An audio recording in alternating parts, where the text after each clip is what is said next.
সন্ধেবেলা চা বা কফির সাথে এরকম থালা ভর্তি স্ন্যাক আইটেম খেতে কার না ভাল লাগে। সারাদিনের ক্লান্তি যেন নিমেষের মধ্যে গায়েব হয়ে যায়। আজকে এরকমই একটা স্ন্যাক আইটেমে থাকবে কিছু সিক্রেট ইনগ্রেডিয়েন্টস, আর দেখিয়ে দেবো একটা নিনজা টেকনিক, যেই টেকনিক ফলো করে আপনারাও বানিয়ে নিতে পারবেন এই মজাদার স্ন্যাক আইটেমটি।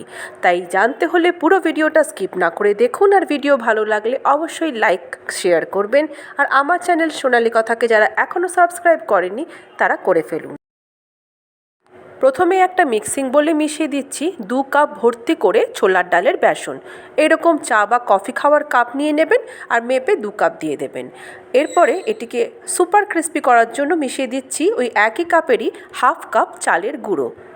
আমার আজকের এই স্ন্যাক আইটেমটি কিন্তু বাজারের যে প্যাকেটের ঝুড়ি ভাজা বিক্রি হয় তার থেকে অনেকটাই আলাদা। তার 1 নম্বর কারণ এই এতটা চালের গুঁড়ো দেওয়া। এরপরে দিয়ে দিচ্ছি পরিমাণ মতো নুন। আরও কিছু মজাদার মশলা আইটেম থাকবে যেগুলো এটিকে আরও বেশি টেস্টি করে তুলবে। দেখুন, দিয়ে দিলাম একটু বেশি পরিমাণে, বলতে পারেন 2 চামচের মতন কাশ্মীরি লাল লঙ্কার গুঁড়ো। তারপরে একটু হলদে রং হওয়ার জন্য এর মধ্যে দিয়ে দিচ্ছি সামান্য একটু হলুদের গুঁড়ো। অনেকে এক্ষেত্রে রং আনার জন্য জর্দা গুঁড়ো ব্যবহার করেন, বাট আমি এখানে ঘরে থাকা আইটেম দিয়ে আপনাদেরকে এই সমস্ত কিছু করে দেখাবো। দিয়ে দিচ্ছি 1 চামচ ভাজা জিরের গুঁড়ো। এরপর নেক্সট আইটেম হিসেবে চলে আসছে হাফ চামচের মতো গোলমরিচের গুঁড়ো। মশলা দেওয়া পর্ব কিন্তু এখনও শেষ হয়নি আমাদের। এরপরে আরও এক ধরনের মশলা এর মধ্যে মেশাবো, যাতে এর টেস্টটা কিন্তু একদম ইউনিক হয়ে যাবে। তার আগে এই শুকনো উপকরণগুলোকে একবার চামচ দিয়ে নেড়ে নিই। Wow, perfect! সব মেশানো হয়ে যাওয়ার পর দিয়ে দিচ্ছি 1 চামচের মতন একটা মশলা বাটা।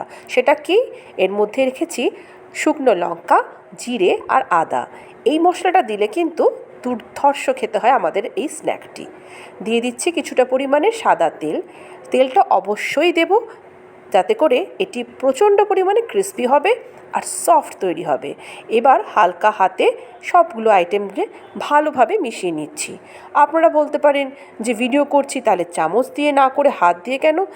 ভাই, দেশি আইটেম, এরকম ধরনের জিনিস হাত দিয়ে ভালোভাবে না মেশালে যেন মনটাও তৃপ্তি হয় না। আচ্ছা, এবার জল দিয়ে এর আমরা একটা ব্যাটার বানাবো। ব্যাটারটা খুব শক্ত হবে না, আবার খুব নরমও হবে না। কীরকম হবে সেটা দেখিয়ে দিই। একটু একটু করে জল যেভাবে আমি দিচ্ছি সেইভাবে জল মেশাবো, আর আমরা এইভাবে হাত দিয়ে ভালোভাবে বেসনটাকে মাখাতে থাকবো। মাখাতে মাখাতে একসময় দেখবেন এটি একটি চ্যাটচ্যাটে রকমের ডোতে তৈরি হবে। দেখুন, এতটাই চ্যাটচ্যাটে এটা তৈরি হবে যে হাতের মধ্যে এটা স্টিকি হয়ে লেগে থাকবে। তো এই স্টেজে আমরা এখানে দিয়ে দেব আরও একটু সাদা তেল। চলুন দিয়ে দেওয়া যাক। পারফেক্ট! সাদা তেল একটু মিশিয়ে দেওয়ার পরে আমরা এবারে বেশ ভালো মতনভাবে বেসনটাকে ফ্যাটাতে থাকবো। বলতে পারেন প্রায় 7 থেকে 8 মিনিট ধরে বেসনটাকে ভীষণ ভালোভাবে ফ্যাটাবো। এই ফ্যাটানোটা কিন্তু প্রচণ্ড ইম্পর্টেন্ট। এখানে আমি আরও একটু জল দিয়ে দিচ্ছি। ব্যাটারটা আমার একটু যেন মনে হচ্ছিল বেশি শক্ত, তো সেটাকে ঠিকঠাক কনসিস্টেন্সিতে আনার জন্য আমি একটু জল মিশিয়ে নিলাম। এবার দেখুন, ঠিক এইভাবে বেসনটাকে প্রায় 5 থেকে 6 মিনিট ধরে আমরা ফেটিয়ে নেব, ঠিক যেভাবে চপের দোকানের চপওয়ালারা বেসন ফেটায়। ওয়াও, আমাদের ব্যাটার কিন্তু একেবারে রেডি।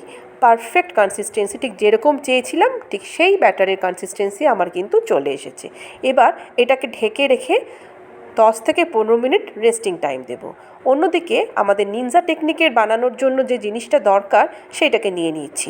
এরকম ফুটো ফুটো থালা নিশ্চয়ই আপনাদের সবার কাছেই আছে। ব্যাস, এরকম থালা একটা নিয়ে নেবেন। এবার এর মধ্যে একটু সাদা তেল ব্রাশ করে দেবেন, ভিতর এবং বাইর দুই দিকেই ভালোভাবে এটিকে ব্রাশ করে দেবেন। আচ্ছা, এবার আমি বলি কেন এটাকে আমি নিনজা টেকনিক বলছি। দেখুন, এরকম ঝুরি ভাজা বানানোর জন্য মেশিন তো আমাদের থাকে না।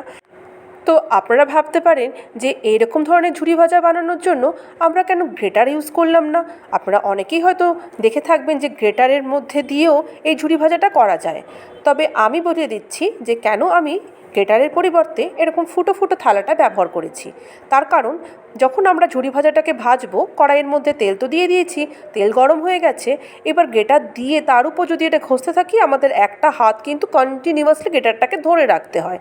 কিন্তু এই টেকনিক ফলো করে আমি যখনই এটাকে কড়াইয়ের উপর বসিয়ে দেবো, ঠিক এইভাবে এটা বসে যাচ্ছে, সেট হয়ে যাচ্ছে।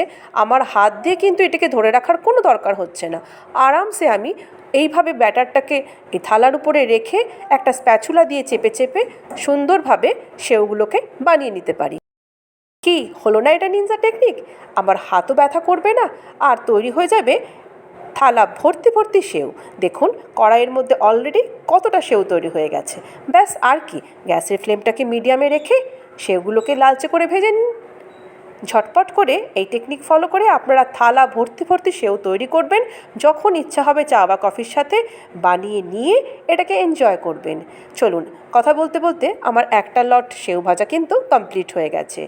এবার এগুলোকে একটা জালির মধ্যে রেখে দিচ্ছি, যাতে এর মধ্যে যে এক্সেস তেলটা আছে সেটা বেরিয়ে যায়। অন্যদিকে আমি আবারও সেই একই টেকনিক ফলো করে নেক্সট ব্যাচের সেওগুলোকে ভেজে নিই। দেখুন কত সুন্দরভাবে আমাদের সেওগুলো কিন্তু তৈরি হয়ে যাবে। শুধু একটা জিনিস খেয়াল রাখবেন, যে কড়াইটা আপনারা নেবেন সেটা যেন ঠিকভাবে এই পাত্রের সঙ্গে সেট করে বসে যায়।